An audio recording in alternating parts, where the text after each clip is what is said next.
வெற்று பேப்பர்ல கையெழுத்து போடாதீங்க.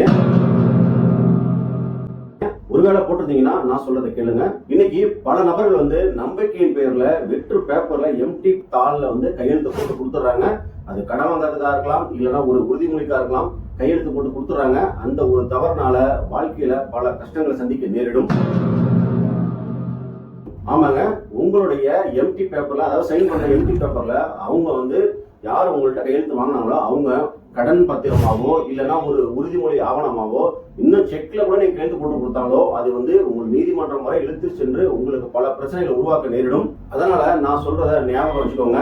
1, படிக்காம கையெழுத்து போடாதீங்க. 2, வெற்று காகிதத்துல கையெழுத்து போடாதீங்க. 3, ஒவ்வொரு பக்கத்தையும் சரிபார்த்து அதுக்கப்புறம் கையெழுத்து போடுங்க. ஒரு சின்ன கவனக்குறைவு நமக்கு பல சிக்கல்களை உருவாக்கும், அதாவது குறிப்பா சட்ட சிக்கல்களை உருவாக்கும். இது போன்ற சட்ட விழிப்புணர்வு வீடியோக்களுக்கு நம்ம சேனலை ஃபாலோ பண்ணிக்கோங்க, சப்ஸ்கிரைப் பண்ணிக்கோங்க.